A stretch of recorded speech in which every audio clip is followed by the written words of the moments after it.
أعوذ بالله من الشيطان الرجيم. بسم الله الرحمن الرحيم. الحمد لله رب العالمين وبه نستعين على أمور الدنيا والدين، والصلاة والسلام على أشرف المرسلين وعلى آله وصحبه أجمعين. رب اشرح لي صدري ويسر لي أمري واحلل عقدة من لساني يفقه قولي. بسم الله الذي لا يضر مع اسمه شيء في الأرض ولا في السماء وهو السميع العليم. اللهم صل وسلم وبارك على سيدنا محمد، طب القلوب ودوائها وعافية الأبدان وشفائها ونور الأبصار وضيائها، وعلى آله وصحبه وبارك وسلم تسليما كثيرا. اللهم افتح لنا أبواب الخير وأبواب البركة وأبواب النعمة وأبواب الرزق وأبواب الصحة وأبواب السلامة وأبواب القوة وأبواب العلم وأبواب الجنة. Amin ya rabbal alamin. Alhamdulillah para penonton, para jemaah sekalian, kaum muslimin muslimat khususnya jemaah Masjid Kasim. Assalamualaikum warahmatullahi wabarakatuh. Apa khabar para jemaah sekalian? Semoga semuanya dalam keadaan sihat walafiat. Amin insya-Allah. Dan kita teruskan pengajian kita indahnya bersama Rasulullah sallallahu alaihi wasallam di syurga. Dan hari ini kita nak membicarakan tentang selawat ataupun 4 sifat orang yang berselawat yang boleh bersama Rasulullah sallallahu alaihi wasallam di syurga. Memang kita tak nafikan bahawa ada hadis yang menerangkan bahawa orang yang banyak berselawat ini orang yang dekat dengan Rasulullah sallallahu alaihi wasallam di syurga. Tapi ada syarat-syarat lain yang perlu kita jaga. Sebab ini yang kadang-kala terlepas pandang, ada orang yang masya-Allah selawat ni masya-Allah hebat, bagus, banyak. Tapi ada melanggar undang-undang. Ya, ni kita akan lihat. Jadi insya-Allah kita pastikan bagi siapa yang berselawat, banyak selawat, pastikan ada lagi 4 sifat perlu dijaga. Mudah-mudahan berkat selawatnya itu akan bersama Rasulullah sallallahu alaihi wasallam di syurga. Baik, kita mulakan pengajian kita dengan baca surah Al-Fatihah. Mudah-mudahan Allah Subhanahu wa taala menjadikan kita orang yang amat mencintai baginda, banyak berselawat dan menjaga peribadi kita, dan seterusnya kita bincangkan nanti. Mudah-mudahan dikumpulkan bersama baginda sallallahu alaihi wasallam ala hazihi niyyah wa ala kulli niyatin salihah wa ila al-habibil mustafa sallallahu alaihi wasallam wa ila jami'il mu'minina wal mu'minat. Al-Fatihah. A'udzu billahi minasyaitonir rajim. Bismillahirrahmanirrahim. Alhamdulillahi rabbil alamin, arrahmanir rahim, maliki yaumiddin. Iyyaka na'budu wa iyyaka nasta'in. Ihdinas siratal mustaqim. Siratal ladzina an'amta 'alaihim ghairil maghdubi 'alaihim waladdallin. Amin ya rabbal alamin. Baik para penonton, para jemaah rahimakumullah, hari ini kita nak bicarakan tentang 4 sifat ahli selawat. Mereka yang banyak berselawat, ada 4 sifat lagi yang perlu dijaga untuk dapat bersama Rasulullah sallallahu alaihi wasallam di syurga. Sebelum saya nak terangkan 4 sifat tersebut, perlulah saya terangkan di sini dalam buku Indahnya Bersama Rasulullah di Syurga, muka surat 303, di mana memang ada hadis-hadis menerangkan orang yang banyak selawat akan insya-Allah dekat dengan Rasulullah di hari akhirat. Dan cuma ada beberapa syarat nak kena jaga lagi, di mana saya bacakan hadis ni. An Abdullah bin Mas'ud anna Rasulullah sallallahu alaihi wasallam qala awlan nas bi yaumil qiyamah aktsaruhum alayya salatan. Dari Abdullah bin Mas'ud radhiyallahu anhu bahawa Rasulullah sallallahu alaihi wasallam telah bersabda, orang yang paling utama di sisiku pada hari akhirat ialah orang yang banyak sekali berselawat kepada aku. Hadis ini dikuatkan lagi dengan hadis yang berikut ini. An Abi Umamah radhiyallahu anhu qala qala Rasulullah sallallahu alaihi wasallam akthiru alayya min as-salah fi kulli yawmil jum'ah fa inna salat ummati tu'radu alayya fi kulli yawmi jum'ah faman kana aktharuhum alayya salatan kana aqrabuhum minni manzilah. Dari Abu Umamah radhiyallahu anhu berkata bahawa Rasulullah sallallahu alaihi wasallam telah bersabda, perbanyakkan selawat kepadaku pada hari Jumaat, kerana setiap selawat umatku akan ditunjukkan kepada setiap hari Jumaat. Maka siapa yang banyak sekali berselawat kepadaku, dia yang paling dekat kedudukannya di sisiku. Jadi di sini pertama sekali memang tidak dinafikan banyak berselawat kepada Rasulullah SAW, mendekatkan dirinya kepada Rasulullah di hari akhirat. Walaupun hadis ini dia menguatkan antara satu sama lain, ada dipersoalkan juga tentang sanadnya dan sebagainya. Tapi secara umum hadis ini dia menguatkan antara satu dengan lain, dan ada hadis lain yang lebih kuat lagi menunjukkan memang banyak berselawat kepada Rasulullah orang yang dekat dengan baginda di syurga. Dan ini menjawab persoalan, terdapatlah ada orang tertentu yang mengatakan banyak berselawat kepada baginda tidak digalakkan. Ini satu perkara yang cukup pelik, di mana kita daripada hadis-hadis yang dibincangkan ini menunjukkan banyak berselawat adalah disuruh, satu amalan yang amat digalakkan. Antara yang paling sahih sekali hadis ini yang dikatakan hadis sahih, iaitu an Ubay bin Ka'ab radhiyallahu anhu qala qultu ya Rasulullah inni ukthiru shalah alaika, aku perbanyakkan selawat kepadamu. Saya terjemahkan Melayu dia terus. Ubay bin Ka'ab radhiyallahu anhu berkata bahawa aku telah bertanya kepada Nabi, wahai Rasulullah, sesungguhnya aku banyak berselawat kepadamu, maka berapa banyakkah yang patut aku berselawat kepadamu? Maka baginda menjawab, terpulang bagi kamu. Ubay berkata, mana terpulang, nak banyak selawat sedikit pulang. Ubay berkata, adakah 1/4 dari doaku? Mana ada contohnya lepas sembahyang ataupun bila-bila berdoa kepada Allah Ta'ala, dia jadikan 1/4 doa tu khusus untuk Rasulullah berselawat. Maka Rasulullah menjawab, terpulang bagimu, tapi jika kamu tambah lagi, ia adalah baik sekali buat kamu. Jadi ini menunjukkan perbanyakkan selawat ni satu amalan yang digalakkan oleh Rasulullah, bukan sebagaimana ada yang mendakwa selawat banyak-banyak ni bukan suatu galakan dari Nabi. Ini bertentangan dengan hadis yang kita bincangkan sekarang. Hadis ini dikatakan hadis hasan sahih daripada Imam At-Tirmizi. Jadi sahabat tu merasa kurang senang, jadi dia kata, kalau begitu ya Rasulullah, setengah daripada doa aku berselawat kepadamu ya Rasulullah. Maka Nabi mengatakan, terpulang bagimu, tapi kalau kamu tambah lagi, ia adalah baik sekali buat kamu. Banyakkan lagi selawat. Ubay berkata lagi, 2/3 dari doaku. Maka Rasulullah berkata, terpulang, tapi kalau kamu tambah lagi adalah amat baik bagi kamu. Maka Ubay berkata lagi, aku jadikan doaku semua adalah selawat untuk. Maksudnya dia selawat, doa tu semua selawat untuk Rasulullah SAW. Setelah itu baginda menjawab, jika demikian maka akan dicukupkan bagimu apa yang kamu bimbangkan, runsingkan di dunia, tentang macam-macam lah dunia akhirat, dan diampunkan segala dosamu.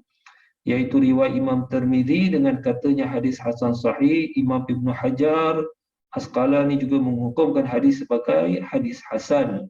Jadi ini antara hadis yang paling kuat menunjukkan Rasulullah amat menggalakkan kita supaya banyak berselawat kepada Rasulullah SAW, sehingga kan Imam Mula Al-Qari, Ali Al-Qari rahimahullah, dia kata apa?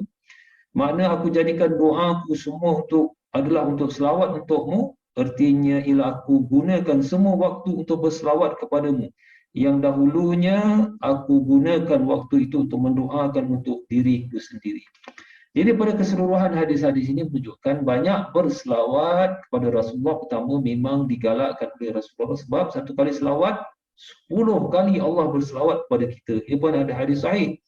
Dan di sini menunjukkan bahawa orang yang banyak selawat akan lebih dekat dengan Rasulullah dan akan dihilangkan segala masalah dan dipenuhkan segala hajat-hajat dia, dan selamat dunia akhirat. Ini tentang kelebihan berselawat. Jadi ini pertamalah, mana orang yang banyak berselawat, insya-Allah kelebihan kebaikannya dunia akhirat begitu besar, dan mudah-mudahan rapat sekali dengan Rasulullah di hari akhirat.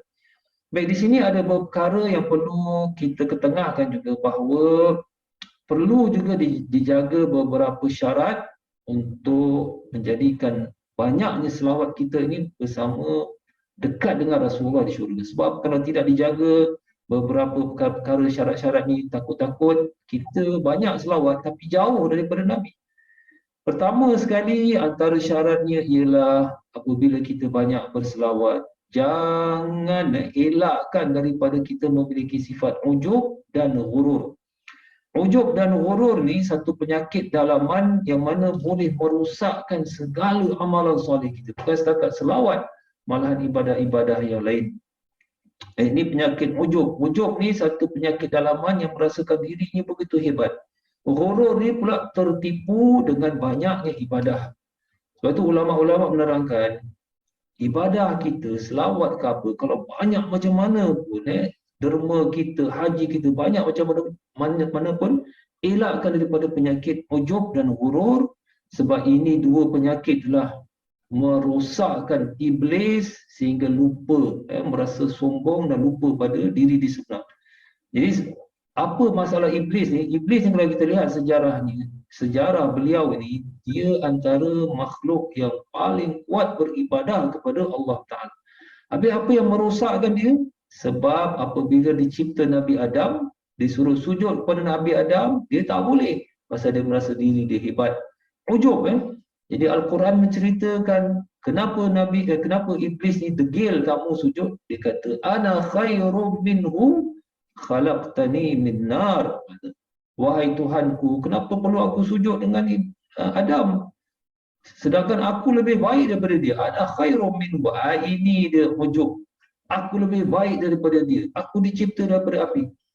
Jadi bagi mereka-mereka yang banyak berselawat, banyak ibadah, hati-hati jangan sampai apabila satu peringkat kita merasa diri kita ujub, besar diri, lupa diri, kita rasa kita dah terlalu hebat, banyak selawat, banyak ibadah, kita lihat orang lain semua rendah, semua tak guna. Kita yang hebat, kitalah wali, orang lain semua tak guna bagi orang. Habis, ini bahaya sebab ini tanda-tanda syaitan sudah masuk dalam hati seseorang, dia buat kacau. Sehingga kan iblis kita tahu kerana sifat ujub besar diri itu, ghurur, tertipu dengan diri ibadah ini, akhirnya Allah Ta'ala halau daripada syurga dan menjadikan dia kafir.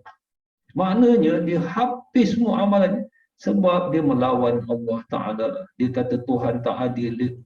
Tuduhan semua dilemparkan kepada Allah Ta'ala. Habislah, sudah dituduh sebagai kafir. Jadi ini penyakit, hati-hati bagi mereka yang banyak ibadah, banyak selawat, Alhamdulillah. Tapi elakkan daripada penyakit ghurur, tertipu pada diri sendiri dan ujub. Apa beza antara ujub dengan riak? Riak ni kita mengharapkan orang lain untuk dipuji. Maknanya kita pergi masjid, kita nampak orang, wah tengok. Kita nak tunjukkan pada orang lain yang kita ni hebat ibadah kita. Ini riak. Ujub ni, dia kalau istilah kita ibarat macam syok sendirilah. Macam dia dah banyak ibadah, banyak zikir, ribuan selawat, dia dah pergi masjid, tiap-tiap kali pergi masjid, semua dia buat. Apa saja amalan kebaikan dia buat, dah dia mula rasa besar diri. Walaupun orang tak nampak, tapi dia rasa sombong diri. Wah, aku hari ini dah banyak selawat, banyak ibadah, banyak zikir. Akulah orang yang paling hebat dekat dunia. Itu namanya ujub. Ghurur juga tertipu. Jadi ini antara penyebab di mana iblis dikeluarkan daripada syurga kerana sifat ujub dan ghurur sehingga dia melawan Allah Ta'ala. Dia macam-macam kata yang tidak baik, habis. Dan Rasulullah pun ada mengingatkan bahaya ghurur dan ujub ni. Dia kata, "Lau lam takunu tudhnibun khasyitu alaikum akthar min dzalik al-ujub." Hadis ini dikira sahih di mana Rasulullah mengatakan, kalau kamu semua tidak melakukan dosa, tapi ada satu perkara lagi yang lebih aku takut, iaitu al-ujub, iaitu merasa besar diri. Pasal dia rasa aku tak pernah buat dosa, aku banyak melakukan ibadah, aku tak pernah buat benda-benda yang jahat. Dah dia rasa buat muka diri, merasa diri dah jadi wali, menjadi diri hebat. Iblis suka orang macam ini, dia sesatkan orang ini. Dia kata kamu sudah menjadi peringkat lebih hebat daripada Nabi. Sudahlah.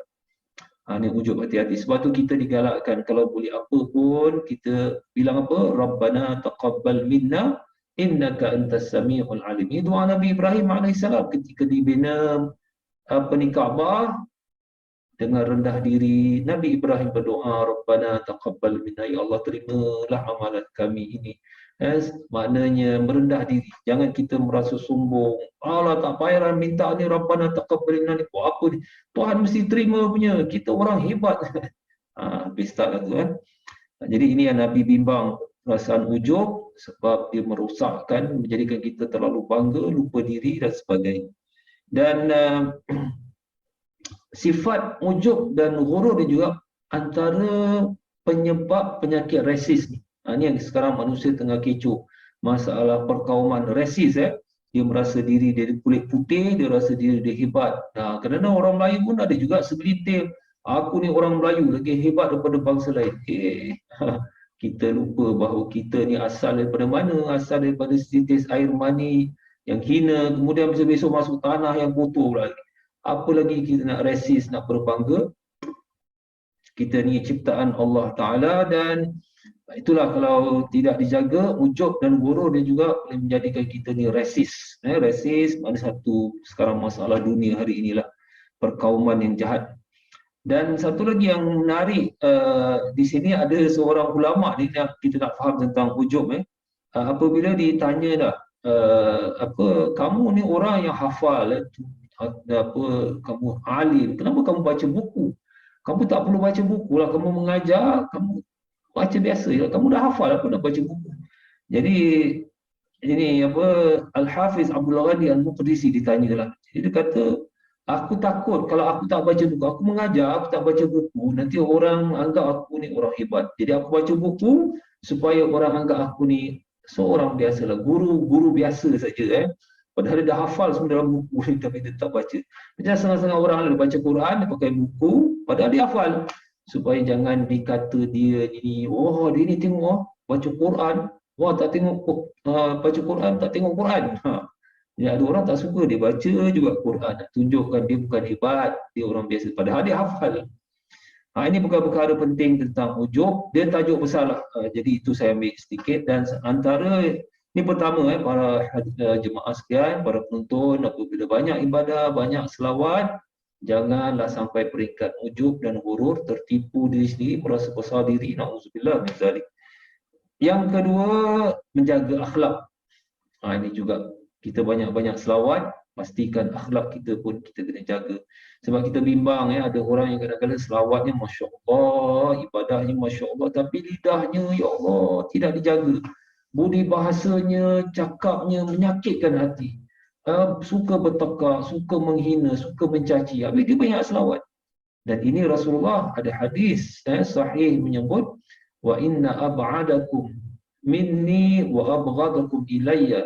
Orang yang paling aku benci dan paling jauh daripada aku, masawi'ukum akhlak, orang yang buruk akhlak dia, as-sarsarun al-mutafaihiqun al-mutasyaddiqun. Ini antara orang yang jauh dari Rasulullah, iaitu lidah dia cakap sombong, bongkak, suka menghina orang, suka kata-kata yang menyakitkan, bertengkar dan sebagainya. Ini Nabi, antara benda yang Nabi benci ni lidah orang yang jahat. Jadi para penonton, para jemaah, insya-Allah kita dengan banyak selawat, banyak ibadah, mudah-mudahan bersama Rasulullah, tapi kena jaga tadi jangan ada ujub, ghurur, tapi sentiasa merendah diri, mengharapkan rahmat Allah. Yang kedua, jaga lidah kita, akhlak kita jangan menjadi buruk. Sebab orang yang jauh daripada Rasulullah di hari akhirat adalah orang yang akhlaknya buruk, lidahnya jahat. Walaupun dia banyak ibadah, orang banyak selawat. Ini sebagaimana ada hadis lain, hadis sahih, di mana ada seorang sahabat bertanya, ya Rasulullah, ada seorang dia rajin sembahyangnya, puasanya, sedekahnya, semua bagus, tapi dia sering menyakiti jiran. Dia sering menyakiti jiran, buat kacau pada jiran. Maka Rasulullah memberitahu bahawa dia adalah ahli neraka. Dia puasa, dia zakat, dia sembahyang, tapi dia sakitkan hati jiran. Nabi kata dia ahli neraka. Apa pasal? Sebab dalam Islam ini, ibadah dengan akhlak tak boleh dipisahkan. Akhlak kena jaga, ibadah pun kena jaga. Ibadah kena jaga, akhlak kena jaga. Tak boleh setengah orang pisahkan. Kalau aku dah sembahyang, aku nak menipu pelanggan pun tak apa. Tak boleh. Aku dah pergi haji, aku nak mencuri pun tak apa. Tak boleh. Aku dah bayar zakat, aku nak ambil rasuah pun tak boleh. Akhlak kena jaga, Makanan halal pun kena jaga, ibadah pun kena jaga. Para penonton, para jemaah rahimakumullah. Ini yang kedua. Yang pertama, orang banyak selawat, hati-hati, jangan ada penyakit ujub dan gurur. Yang kedua, akhlak kena jaga, lidah pun kena jaga. Terutama dengan mak bapak ini pun perlu juga. Sebab kadang-kadang ada orang ni selawat bagus, ibadah bagus, akhlak bagus, tapi dengan mak bapak, perangai tak bagus. Kasar dengan mak bapak. Budi bahasa tak ada dengan mak bapak. Kadang-kadang ada orang juga dengan kawan-kawan bukan main lembut lagi. Tapi apa berbual dengan mak bapak kasar. Jadi ini pun hati-hati sebab takut-takut kalau mak bapak ni dah tak reda dengan kita, melaknat anak sendiri, habislah, teruk nanti. Ini banyak kisah-kisah benar di mana anak yang tidak diredai, tidak dilaknat oleh mak bapak, pasal perangai dah buruk sangat, habis dia punya kehidupan. Yang ketiga, antara syarat-syarat penting orang yang berselawat, orang yang beribadah dapat bersama baginda juga, antaranya adalah tidak berhutang kepada jemaah. Ini pun ada orang kadang-kadang ibadah bagus, akhlak bagus, semua bagus, cuma banyak berhutang. Ini pun pernah satu ketika di mana Rasulullah SAW memberitahu bahawa orang yang mati syahid, bayangkan orang yang mati syahid diampunkan segala dosanya, melainkan satu saja. Malaikat Jibril alaihissalam memberitahu kepada Rasulullah, ada satu ni orang yang mati syahid masih tak lepas. Apa dia tak lepas dah mati syahid ni? Iaitu berhutang. Berhutang. Sebab apa? Kadang-kadang ada orang ni dia nak pergi perang, dia nak mati syahid pasal dia banyak hutang. Jadi dia kata, alamak aku ni banyak hutang, tak boleh bayar. Sudahlah aku pergi perang, aku mati syahid, semua terhapus dosa. Tak boleh, rupanya hutang pun kena bayar. Jadi bagi mereka yang banyak selawat ke, banyak ibadah ke, alhamdulillah, kalau akhlak dijaga, hati pun jaga, hutang kena bayar para jemaah. Tapi dengan syarat lah, ini pun para ulama terang. Kalau dia dah usaha, ada orang memang dia usaha tiap-tiap bulan bayar balik 100, 200, bayar. Dia ada hutang 10,000 contohnya. Tiap-tiap bulan dia bayar. Tapi tiba-tiba meninggal dunia, memang dia ada usaha, insya-Allah ada hadis menyebut Allah Ta'ala akan membantu dia di hari akhirat. Tapi yang bahayanya di sini apabila dia langsung tak kisah, dia dah hutang 5,000, 10,000, patut bayarlah tiap-tiap bulan, $50 ke, mana dia mampulah. $50 takkan tak boleh, $30 lah. Tiap-tiap bulan bayar. Okey, menunjukkan dia serius nak bayar balik. Tapi ini tidak, terus buat tak tahu saja. Ini bahaya. Sebab orang macam gini tak nak bayar dia punya hutang dia di hari akhirat, dia akan bayar dengan pahala dia. Na'udzubillah min zalik, pahala dia kena bayar. Jadi tuan-tuan para jemaah, siapa-siapa yang ada hutang, cubalah buat mana yang mampu. Maknanya kalau mampu satu bulan bayar balik $30, $50, $100, cepat-cepat habiskan. Jadi syarat ketiga, jangan berhutang dengan cara yang sengaja tak mau bayar. Yang keempat, para jemaah rahimahullah, iaitu orang yang selawat, tapi kewajipan Islam pun kena buat. Jangan selawat, subuh tak bangun. Semayang pun asal boleh, tak boleh juga.